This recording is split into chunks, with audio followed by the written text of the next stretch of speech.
Today, let's talk all about starting a podcast on the cheap and how much it's going to cost for you to start that podcast and whether or not it's a good or a bad thing. I've got some answers coming up next.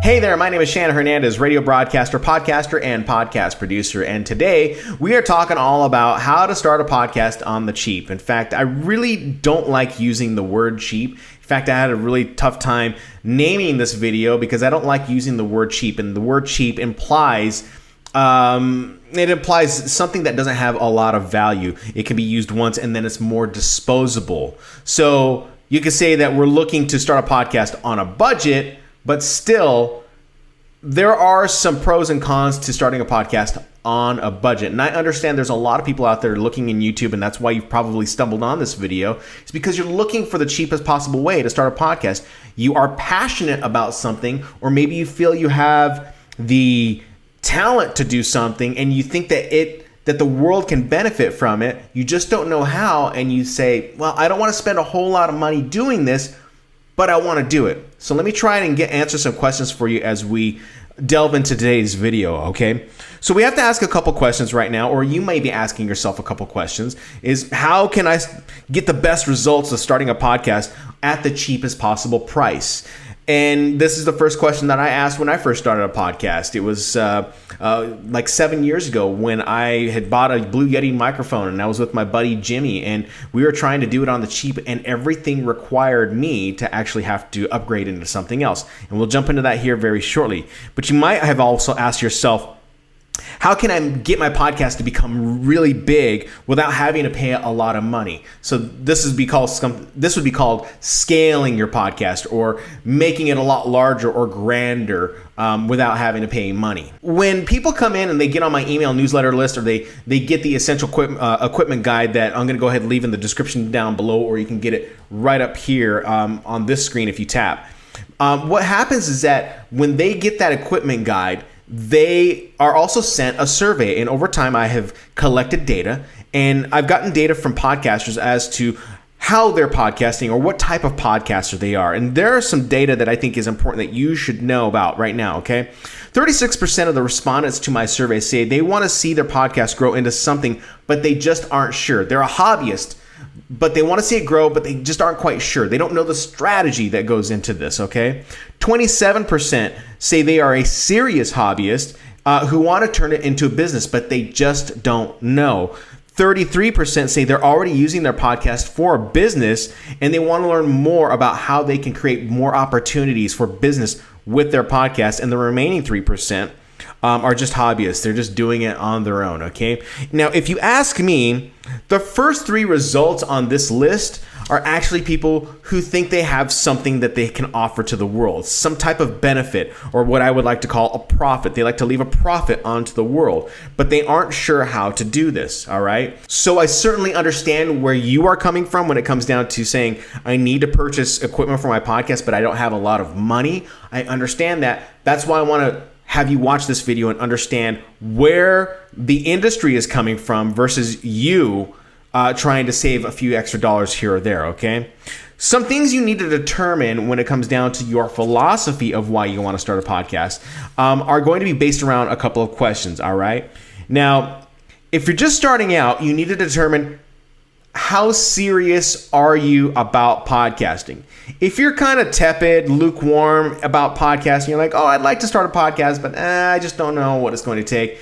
This probably isn't going to be a thing for you because you don't want to see it grow into something. And you might as well just move on to the next thing because it's not going to be something that is going to be of value to you, and it will take time to grow, and it will take some money to spend. So you need to determine how serious you are about creating a podcast.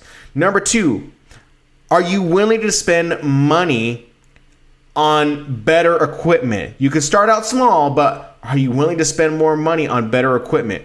Because this is what happens every single time someone asks me, well, can I just get away with one microphone and I just do the interview and I'm holding the microphone and we're just going back and forth? It's up to you. It's going to really be up to you. But if you have a co-host, you're going to have to buy a separate microphone. And microphones, as we all know, if you've looked in Amazon, aren't cheap. So, and of course, depending on the microphones that you're getting, they're not cheap. They'll range anywhere between $50 to $200. And that just depends on what you want to do. So you have to determine how willing are you going to spend money. Some of these costs are going to be one-time costs. Others are going to be recurring costs, all right? And you ask yourself the final question, how much do you want to see your podcast succeed? If you don't really want to see it succeed and you're just kind of lukewarm about doing your podcast, well, then that's up to you. Then you're just a hobbyist. And really, you're just dumping money down something that it's just giving you pleasure, but it's not serving the world. You're not leaving that profit onto the world. So you're going to have to ask yourself, how much do you want to succeed? Do you want to see it to where it grows into a business or it grows into something else? I mean, the majority of my respondents here are all looking to do something more with their podcast. And with that is going to come more costs that they will have to take on. I'm not saying you have to go into debt for it, but I am saying you will need to purchase certain pieces of equipment or certain software in order to get in on it. If you're looking for bare bones, let's start a podcast, these are the things that you're going to need. Number one, you're going to need a microphone. And it's going to have to be a decent microphone. You can get a Blue Yeti USB microphone, I believe, for anywhere between $70 to $100, somewhere around there. Or you can get an ATR2100 microphone for about $60. And that actually has an XLR input that you can use on a mixing board if you decide you want to go the mixing board route later on down the line. It's completely going to be up to you. But you will need to spend some money. Another cost that you're going to have to incur are headphones. I have a video right here where I talk about the importance of headphones and why it's important to the sound of your podcast. I would love it if you went ahead and clicked here and checked out that video after you watch this one. I'll go ahead and leave the links in the for that video and as well as these microphones in the description down below if you're interested in learning more. And that's going to be pretty much it if you're doing a podcast on your own. These are one-time costs that you're going to have to incur, okay? It can cost you anywhere up to $150 or maybe it's going to cost you up to $200. It just depends on the equipment that you're going to get. It depends on the headphones that you're going to get and the microphone that you're going to get. Next, you're going to want to get recording software. I have a video, and I'll go ahead and leave that in the description down below, where you can use a USB microphone with a Google Hangout and record that way. There is a process that is going to take, but of course, you know, it can be done on the cheap if you're using a Google Hangout. You can also use Audacity, that's a free software, or you can use GarageBand, that's another free software for Mac. But other than that, that's pretty much it. It's free. There's another one called Zencastr. I don't like to use Zencastr because it makes my audio choppy, and I like to make my podcasts and everything that I record sound as though it came out of a radio station, okay, or it came out of some type of studio. And the final piece to the podcasting puzzle, if it's doing it on the cheap, is hosting. You're going to have to use dedicated hosting. Now, the question that I get asked all the time is, can I use my website space to host my audio? And I say yes, but there are some dramatic things that might happen to your website. What happens is that if you start building an audience and you start dropping your podcast on to the back end of your website and you're uploading there, you will see a spike in downloads, but you will also see a spike in visits to your website. And when your website starts to get overloaded with visits, it slows your website down because people are streaming that from your hosting. This could be GoDaddy, Bluehost, or whatever, and you will see that your site will be a lot slower than if you were to do it on dedicated hosting. Now, some people will ask me, can I host my audio on Google Drive or Dropbox? I have talked about this in the past on previous videos. Absolutely not. Do not use your Google Drive or Dropbox because they monitor for people doing that. And if they find out that you are doing it, they ban your account and you will not be able to use those accounts anymore. Those are only dedicated for file sharing between people who are doing productivity projects, not podcast hosting. So if you're taking your own risk, and if you're trying to do it on the cheap, it's up to you, but you will be taking that risk. That's why it's important to have dedicated hosting. And most companies that are dedicated hosting providers are going to charge you a minimum of either $5 all the way up to $80, depending on how much space you want to use per week to upload into their service.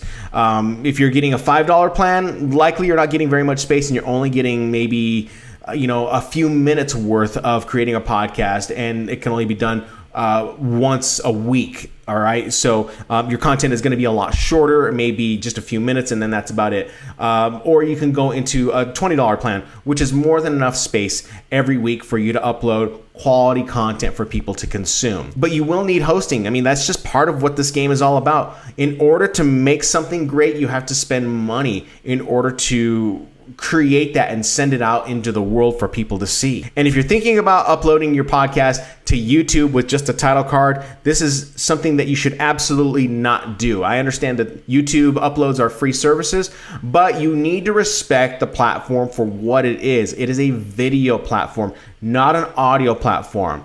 If you want to create a YouTube channel at one point in time, YouTube will look at your channel and they will see that you have just nothing but audio files. And if you want to actually create video content, it's probably not going to work. They'll probably downrank your channel and you will not show up in searches. And that's what's more important about YouTube, is that you're looking to be found based off of certain keywords and based off of moving pictures. So don't abuse the platforms that are out there for you. Those are there for a specific reason. Whether it's a video platform, you want to use it for video. If it's audio hosting, you want to use it for audio. If you're going to have to pay for audio hosting, you will need to do that. All right.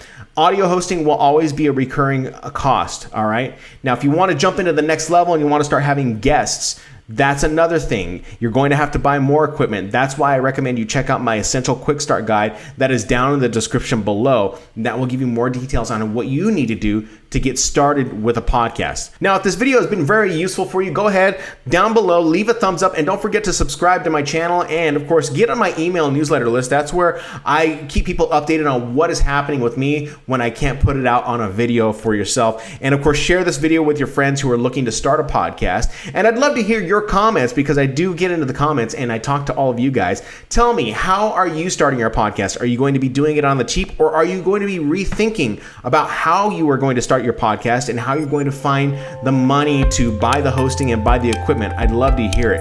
And of course, over here on the right hand side, I want you to go ahead and click on my video that I mentioned earlier about why you use headphones for your podcast. It's very helpful and will give you some insight as to why people are using headphones, and they're just not for looks either. Thanks so much for watching.